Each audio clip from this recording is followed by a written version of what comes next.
This is Pradeep Verma, the commerce गुरु। स्वागत है एक बार फिर आप सभी का आपके अपने YouTube channel commerce study zone में। तो आज प्रस्तुत हो एक नए अपडेट के साथ जो कि सीबीएसई का लेटेस्ट अपडेट है on term two sample paper. तो आज के डेट में सीबीएसई ने अपडेट किया है regarding the sample paper and marking scheme of various subject कि टर्म टू का पेपर किस प्रोबेबली होगा। तो आज के इस वीडियो में हम देखेंगे कि एग्जैक्टली आपको कहाँ जाना है, किस तरह से आप वेरियस डाउनलोड कर सकते हैं एंड उनके मार्किंग स्कीम को देख सकते हैं।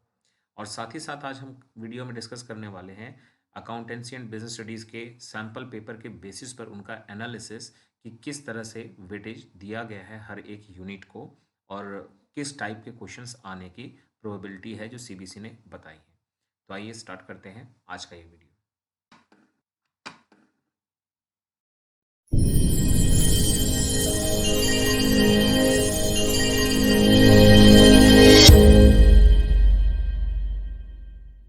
करते हैं प्रोसीजर कि किस तरह से आप अपने सैम्पल पेपर्स को डाउनलोड कर सकते हैं से।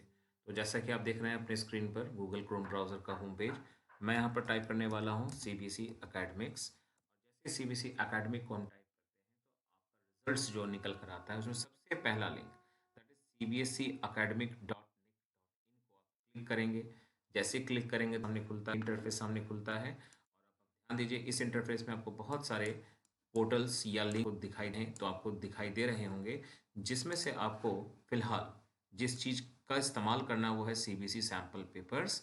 तो अब आइए इसको दिखाते हैं कि इसका यूज़ कैसे। आप क्या करेंगे, सैम्पल पेपर्स पर कर्सर ले जाइए। देखिए अपने आप ड्रॉप डाउन में ये दिखाई देगा जिसमें से आपका सेशन 21-22 है और आपकी क्लास रेस्पेक्टिवली आप 10th या 12th जिसके भी स्टूडेंट हैं आप उसको देख सकते हैं।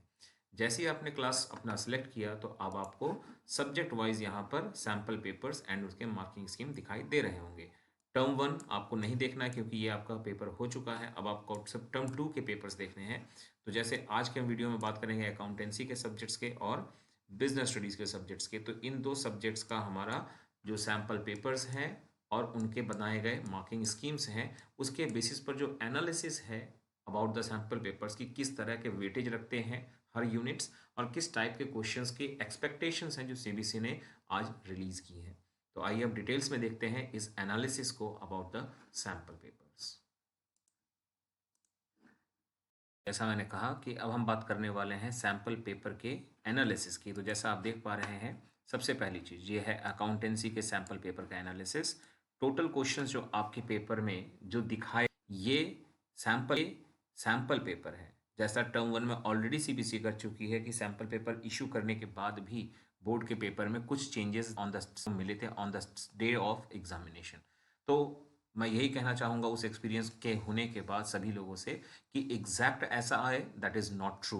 हो सकता है कुछ लेटर ऑन सीबीएसई बाद में चेंज भी करे, लेकिन फिलहाल जो आज इशू किया है उसकी समरी है आपके सामने कि 12 क्वेश्चंस होंगे, 2 आवर्स का टाइम होगा। खैर ये बात तो सीबीएसई ने तभी बता दी थी जब टर्म 1 के पेपर्स और सिलेबस टर्म 2 के पेपर सिलेबस की बात जब आई थी सामने ये पूरा प्लान, तभी बता दिया था टर्म 2 किस तरह का होगा और कितने देर का होगा। तो 2 आवर्स का पेपर है जिसमें पार्ट ए एनपी कंपनी में बटा हुआ जिसके अंदर 9 क्वेश्चंस हैं और उसके वेटेज 30 मार्क्स हैं। देन पार्ट बी में फाइनेंशियल स्टेटमेंट के रिमेनिंग चैप्टर्स 3 मार्क्स के लिए और जिसके अंदर 3 क्वेश्चन जिसके अंदर 10 मार्क्स इन्वॉल्व हैं। तो इस तरह से पार्ट ए और बी में बटा हुआ है आपका पेपर, जैसा कि आप सभी जानते हैं ना। जैसा आप देखिए पेपर के टोटल 12 क्वेश्चंस को हमने यहाँ पे 1 बाय 1 लिया है। जैसे कि क्वेश्चन नंबर 1 आपके पेपर में दिखाया गया है तो उसके अकॉर्डिंग बात करें तो वो एनपीयू से लिया गया है कंज्यूमेबल गुड्स के तौर पर 2 मार्क्स के लिए। ऐसे ही अगर हम सेकंड क्वेश्चन की बात करें तो वो डिसोल्यूशन ऑफ फर्म से लिया गया, थ्योरी बेस्ड क्वेश्चन है 2 मार्क्स का। थर्ड क्वेश्चन लिया गया रिटायरमेंट ऑफ पार्टनरशिप फर्म से जिसमें कम और एक्सपेंडिचर्स बेसिकली इनकम को एज रिसिट्स करने के बाद ड्यूरिंग द ईयर इनकम कितनी है उसके इनकम की क्वेश्चन बनाए के बेसिस पर क्वेश्चन बनाया गया है। या फिर उसके चॉइस में फंड बेस्ड अकाउंटिंग का क्वेश्चन 3 मार्क्स का दिया गया जो सबसे ज़्यादा प्रिडिक्टेबल क्वेश्चन से इस चैप्टर से।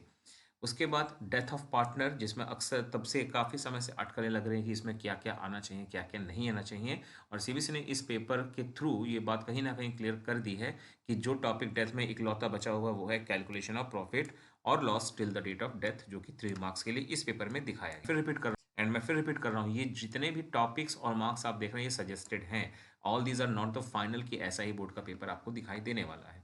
देन बात करते हैं अगर जिसमें इशू लिया गया है, जिसमें issue of debentures to vendors and issue of debentures as collateral security के बेसिस पर एक क्वेश्चन ड्राफ्ट किया गया है। देन 7th क्वेश्चन को डिसोल्यूशन और रिटायरमेंट से ऑप्शन बना कर दिया गया, जिसमें डिसोल्यूशन की जर्नी है that is only for 5 marks and उसके ऑप्शन में चॉइस देते हुए रिटायरमेंट का एक फुल क्वेश्चन मांगा गया है, वो भी 5 मार्क्स के लिए। तो इससे एक बात तो साबित होती है कि सीबीएसई इस पेपर में 8 मार्क्स की जगह 5 मार्क्स को हाईएस्ट वेटेज देना चाहती है, क्योंकि आप जब देखेंगे इसका एनालिसिस तो आपको 5 मार्क्स के क्वेश्चंस दिखाई देंगे, उस स्टेज का कोई भी क्वेश्चन आपको पेपर में नहीं दिखने वाला। तो जैसा आप देख पा रहे हैं 5 मार्क्स 5 मार्क्स 5 मार्क्स यानी 3 क्वेश्चन ऑफ 5 मार्क्स आपके सामने है। नाउ बात करते हैं 8th क्वेश्चन की, जो डिबेंचर से होगा 5 मार्क्स यानी फुल क्वेश्चन एक तरह से केस स्टडी है, जिसके अंदर calculation of number of debentures के बारे में कुछ क्वेश्चन बनाया गया है, मर्ज किया गया है। देन 9th क्वेश्चन जो कि एनपीओ का फुल जो 5 मार्क्स के वेटेज के लिए रखा गया, जिसमें income and expenditure account with adjustments 3 types of adjustment दिए गए हैं, जो मोस्ट एक्सपेक्टेड था ही, और ओवरऑल 10 मार्क्स का एनपीओ बताया गया, जो यहाँ 5 हो गया, ऊपर जाकर के 3 इधर हो गया है, और उसके ऊपर 2 नंबर का और भी थियोरिटिकल है, 10 नंबर वेटेज पूरा कवर हो जाता है। 10th क्वेश्चन जो कि कैश फ्लो स्टेटमेंट का है, जिसमें थ्योरी ऑफ इनफ्लो और आउटफ्लो ऑफ कैश, जो 2 मार्क्स के लिए पूछा गया है। देन 11th क्वेश्चन में कंपैरेटिव कॉमन साइज, जो कि अगेन मोस्ट प्रेडिक्टेबल पार्ट है, जो कि 3 मार्क्स को कैरी करता है, और इस हिसाब से वो कंपैरेटिव वर्सेस कॉमन साइज पूछा गया है इस पेपर में। And last question 12th again from cash flow statement, जो कि पूरा का पूरा कैश फ्लो स्टेटमेंट बनाने का है, जो आमतौर पर 6 नंबर का आया करता था, लेकिन जैसा मैंने कहा इस पेपर में सीबीएसई ने हाईलाइट किया है कि सबसे बड़े मार्क का कोई क्वेश्चन अगर होगा तो 5 मार्क्स का होगा। तो इस तरह से कैश फ्लो का भी क्वेश्चन 5 मार्क्स का आपको पेपर में दिखाई देने वाला है। नाउ अब बात करते हैं अकाउंटेंसी के बाद बिजनेस स्टडीज के सैंपल पेपर की समरी क्या है। तो बिजनेस स्टडीज के सैंपल पेपर में भी सेम वही 12 क्वेश्चंस होंगे 2 आवर्स के लिए, और जो कि शॉर्ट समरी अगर हम ध्यान दें तो फिर एक बार देखिए आप 2 मार्क्स 3 4 क्वेश्चंस दिखाई दे रहे हैं, मतलब टोटल वेटेज हो गया आपका 8, जिसके अंदर staffing, financial market, again staffing and controlling, पहले 4 क्वेश्चन इस पर्टिकुलर टॉपिक से लिए गए हैं, सॉरी चैप्टर से लिए गए हैं, जिसके अंदर टॉपिक जो चुना गया वो है sources of recruitment, methods of flotation of issue in primary market, secondary market, then आता है steps in staffing process, then steps in the process involve. तो इस तरीके से कंट्रोलिंग प्रोसेस के स्टेप्स को भी यहाँ इन्वॉल्व किया गया। तो 8 मार्क्स का question in particular topics and chapter से लिया गया है। और देखिए ये जो टॉपिक्स के लिस्ट आप यहाँ देख रहे हो, इससे आपको एक अंदाजा लग जाने वाला है कि इस पेपर की मदद से सीबीएसई ने किन किन टॉपिक्स को इंपॉर्टेंट बताने की कोशिश की है, इसको भी ध्यान देंगे आप, ठीक है। तो ये हो गया पहला आपका 2 मार्क्स के क्वेश्चन का 4 क्वेश्चन। देन क्वेश्चन मार्क्स के अगेन 4 क्वेश्चन आपके सामने है, यानी 12 मार्क्स के वेटेज यहाँ पर है, और जिसके अंदर क्वेश्चन नंबर 5, 6, 7 एंड 8 आते हैं, जिसमें डायरेक्टिंग के question, financial management and controlling के क्वेश्चन रखे गए हैं, एंड जिसके अंदर 5th क्वेश्चन में इंसेंटिव्स इन मोटिवेशन को बेस बनाया गया, चॉइस देकर के इंपॉर्टेंस एंड लीडरशिप स्टाइल को बेस लिया गया, डायरेक्टिंग के इंपॉर्टेंस एंड लीडरशिप स्टाइल्स की बात हुई है। 7th क्वेश्चन में फाइनेंशियल मैनेजमेंट पर based factor affecting working capital requirement को पूछा गया है, और 8th क्वेश्चन में कंट्रोलिंग के इंपॉर्टेंस की बात पूछी गई है। तो इस तरीके से क्वेश्चन 3 मार्क्स एंड 2 मार्क्स के सेट किए हैं सीबीएसई ने इस पेपर में, एंड मैं फिर रिपीट कर रहा हूँ, ये सीबीएसई ने बताया है, लेकिन ये कंफर्मेशन नहीं है, क्योंकि टर्म 1 में ऑलरेडी ऐसा हो चुका है कि सीबीएसई ने अपने पेपर के पैटर्न को चेंज किया। तो ये एक सजेस्टेड पेपर है, इसी तरह से आप प्रैक्टिस करें, यानी कि ऑब्जेक्टिव की जगह सब्जेक्टिव की प्रिपरेशन करें। नाउ क्वेश्चन नंबर 9, 10, 11 एंड 12 यानी remaining 4 question again for 5 marks मिलने वाले हैं, और मैं सबको यही कहूँगा कि ये 50% कवर कर रहा है, तो सबसे पहले अपना पेपर यहीं से आप स्टार्ट करें तो सबसे अच्छा होगा।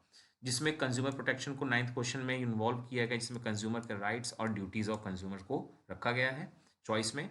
10th क्वेश्चन फाइनेंशियल मार्केट से लिया गया फंक्शंस ऑफ सेबी के तौर पर। 11th क्वेश्चन स्टाफिंग के तौर पर लिया गया प्रोसेस ऑफ सिलेक्शन के तौर पर, and last question financial management से एक चॉइस के साथ दिया गया फैक्टर अफेक्टिंग डिविडेंड डिसीजन या फिर ट्रेडिंग ऑन कैलकुलेशन पर बेस्ड। तो ये था सीबीएसई के सैंपल पेपर का लिंक, कैसे आप लोग पहुंचेंगे उस पर्टिकुलर पेपर तक, और साथ ही साथ practice paper in sample papers का एनालिसिस कि सीबीएसई ने क्या सजेस्ट किया है, कितने देर का पेपर होगा, कितने नंबर ऑफ क्वेश्चंस होंगे एंड किस टाइप के क्वेश्चंस होंगे और हाईएस्ट वेटेज ऑफ क्वेश्चन क्या होने वाला है। तो ये सब कुछ आज के वीडियो में कवर हो चुका है एंड होप सो कहीं ना कहीं आपको इस वीडियो से मदद मिली होगी। और अगर आपको मदद मिली है तो वीडियो को लाइक जरूर करें, शेयर करें अपने दोस्तों में, सब्सक्राइब जरूर करना है तो सब्सक्राइब जरूर करें। मिलते हैं नेक्स्ट वीडियो में, तब तक के लिए take care and bye bye.